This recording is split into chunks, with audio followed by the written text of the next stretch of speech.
anything.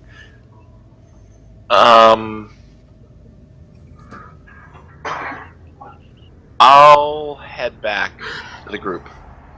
Okay.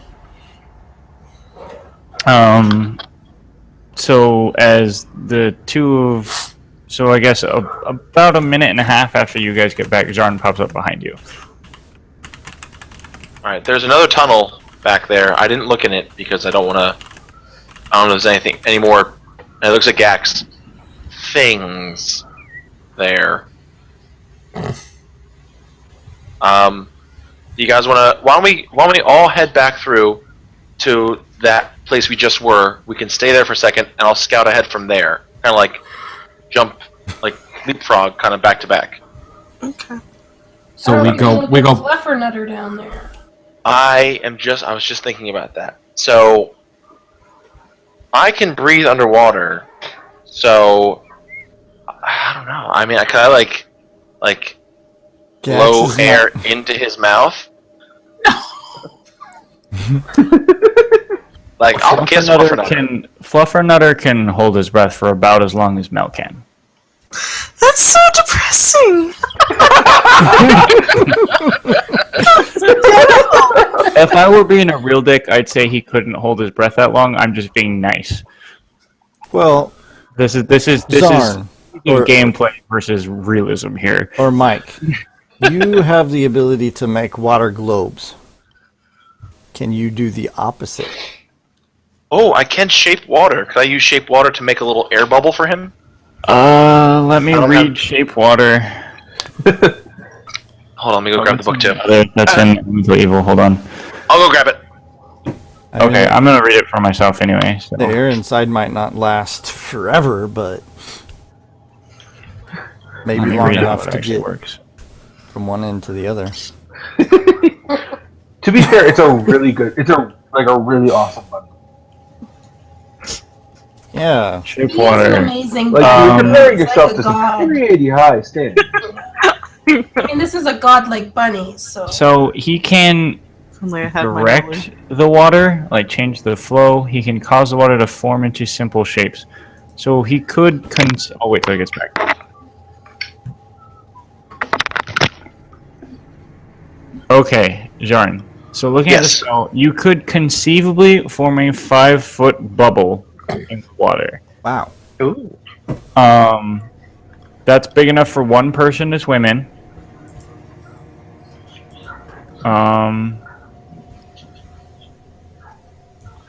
And you would be able to control it, but so here's the thing. You can form that bubble. If you were to form it underwater, there wouldn't be any air in it. Yes.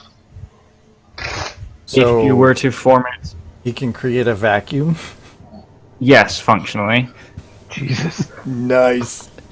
We could use now, that. gravity still exists in an area, so if he creates it, something could move out of it. Like, it's not like it's space, so there's just no air in it. And he can only do that underwater. You could conceivably... So, next time we find an aboleth there, Zarn, you know what to do.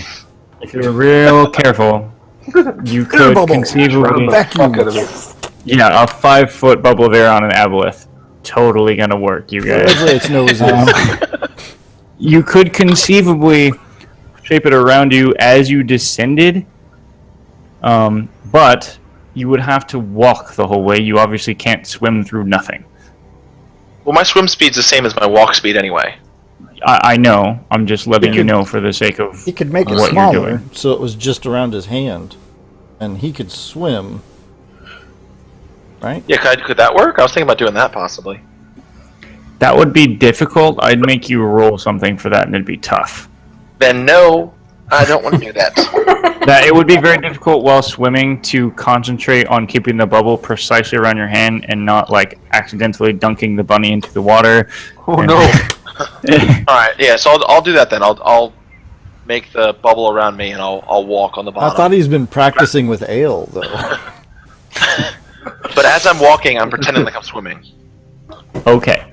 So is everyone following him swimming? What's it? Is he going by himself? I'm going. Okay. Fun. Yeah, I can't hold my breath off that long, so I'm just gonna go for it. What is Norin, Bree, and Gax? What are your Constitution modifiers? One. +2, +1, and Gax's is like +7 or some bullshit. 3. It's only 3. Yeah. Okay. Okay. So Mel is I can the hold my low breath end. longer than the halfling.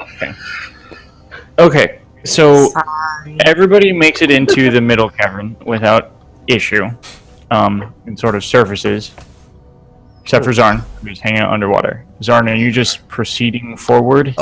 Well, I'm gonna drop Fluffernutter off on the shore, Okay. and then I'll drop the spell and I'll dive back in. Okay, by yourself. Okay. So now you're going through this other tunnel, basically. Yes, but before I do that, I want to cast Cure Wounds on myself before I forget. Okay, go ahead and do that. This is the good one, right?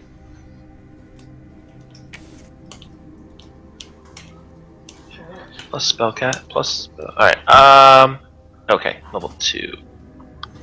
Submit. 11, okay. Okay. So, 23. Okay, so now I'm gonna head through. Okay. So you dive back into the water and start swimming forward, moving through the that tunnel to the north.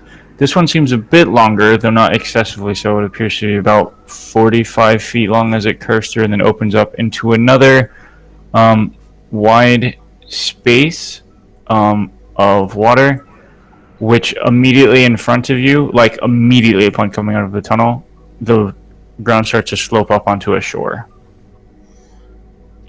Alright, I'm gonna try to stealthily pop out of the water again. Okay, go ahead and roll stealth. Disadvantage. Alright. Oh, that's not bad. Hey! So your head surfaces slightly, just eyes this time, taking great care not to be as dumb as you were before. You refrain from going. Yeah, exactly. And you look around with the drift globe just under you. You can see that the shore is directly in front of you. The walls seem to curve around. This area of this section of pool seems to be fairly narrow and long, I guess. Like there's not a lot of space between the wall and the shore, but it stretches a fair distance along the wall. Do I see any other people and animals, anything? Make a perception check.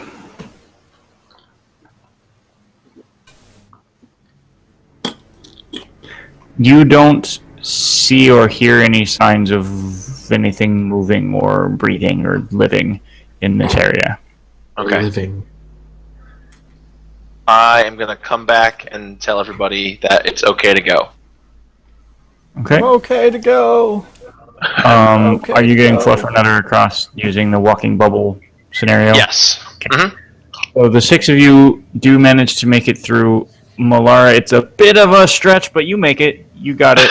You got there. Garrick pulls her the rest of the way, if need be. No, she makes it, but she comes out of the air like big breath when she approaches the water. But you guys all make it through.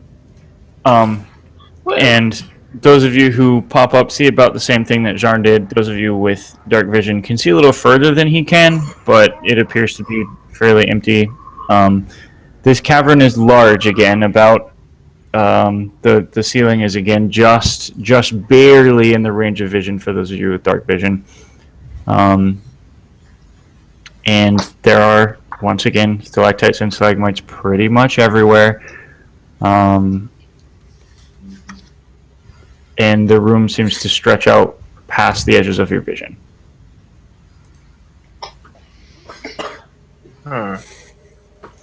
At this point, I'm going to call for a break. Because I need to take my contacts out. And I need a drink. I needed a drink for the past, hour. Yeah, cool. So let's take a break, quick one, and we'll be back in 5 or 10 minutes or so.